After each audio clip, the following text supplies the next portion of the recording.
One of America's oldest cities is on the verge of making history. After nearly 200 years of only electing white men, a woman of color is poised to be elected for the first time. Now, Mayor Kim Janey, who's been serving as the first black woman mayor of Boston, she was sworn in this past March. She assumed the post, after the mayor then, Martin Walsh, Marty, as he called himself, left to become the Secretary of Labor in the Biden administration. That's my only Boston thing right there. Okay, all right, got it. Democratic candidates Michelle Wu and Anissa Essaybi-George are vying for Mayor Janey's seat.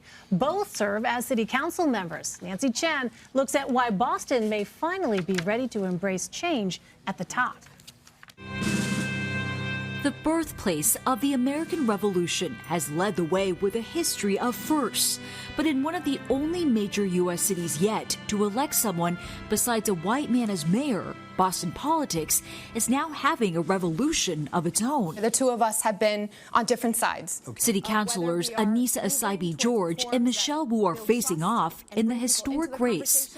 Whoever wins will not only be the first woman elected mayor, but will also be the first person of color elected to that post. Did you always want to get into politics? It was never on any list of imagination or possibility. At all? Never. Wu is the daughter of Taiwanese immigrants. I remember growing up and never seeing anyone who looked like me on TV, in politics, and so the thought never crossed my mind that one day I could be part of these conversations. Essaybi-George relates. Her parents also immigrated to the U.S., her father from Tunisia. I can't help but think back to saying to my father that I had an interest in maybe running for office someday, and he said an Arab girl with an Arab name will win nothing in this city. Both Essaybi-George and Wu say they strive to set a new example for their children.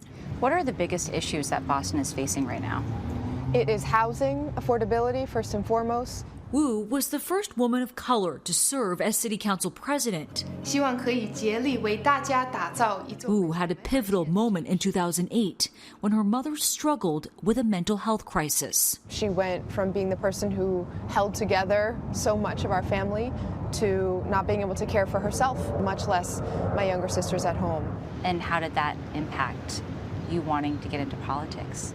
It was a sense of just being invisible when it came to the types of help that my family needed. It felt like so many hoops to jump through. I want to be your mayor. Essaybi-George, a former public school teacher, is focused on education and economic recovery. I think about the impact this pandemic has had on our small businesses.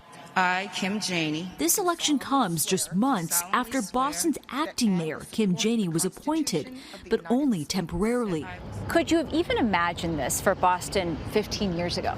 Not even close. Leanne Doherty teaches a class on female political leadership at Simmons University. Why has it taken Boston so long to elect a mayor who is not a man, who is not white? Perceptions of voters about how women can lead is very important, and Boston does take time in trying to make change. And so while history is about to be made, both women are focused on the future.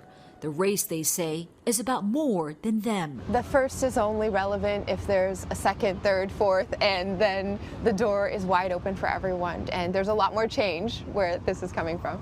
I'm Nancy Chen in Boston, Massachusetts. For more on this important change in Boston's political future, we want to bring in Jon Keller. He is a political analyst at our CBS station in Boston. That is WBZ. So, John, Boston, for those who have been there, as I have been, it's a diverse, it's a hard-working city, it's a heavy capitalized city.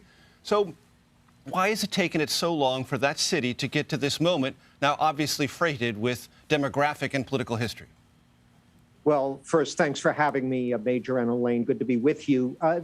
That's a complex question that merits a longer answer than I have time to give you. But a couple of factors that jump out is, first of all, you're right. This is a diverse city, even within its communities of color. When you're talking about Boston's black community, which represents about 25% of the population, you're talking about at least 8, 9, 10 different strains within that community, different places of origin, different from different Caribbean countries and the like. So it's not a monolith.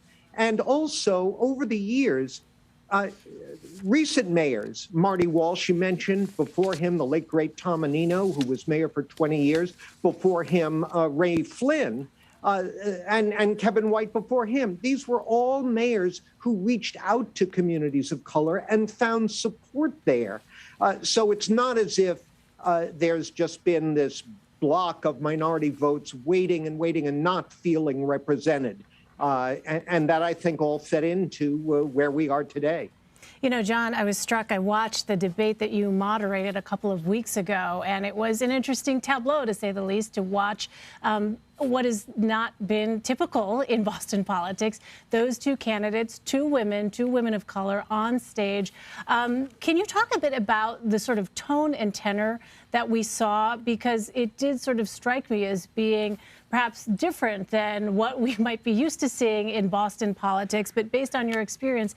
And also, you know, this notion of defund the police is something that we've heard nationally reverberating as a concern for some Democrats who, you know, moderates feel that this could be a turnoff in particularly communities where there may be an increase in crime. How has that issue played out in Boston and with these two candidates in particular? You know, great questions. Let me take your first one first.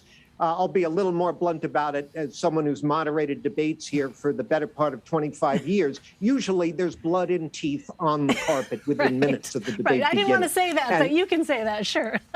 There was no need for us to launder that carpet after this debate. Right. And for the most part, there have been a few sharp elbows down the stretch here, but this has been the kind of high-toned race that many people predicted that in a race involving just women, you would get. And also, these two women were colleagues for many years on the Boston City Council, part of a wave of women coming into power in Boston politics. I'm sure many of your viewers have heard of Congresswoman Ayanna Pressley, a member of the infamous Squad in Congress. Yes. So I think gender helps explain, to some extent, the high tone that took. With regard to defunding the police, you know, Boston's been very lucky in that we've avoided the spikes in pandemic-era crime that many other cities have been afflicted with.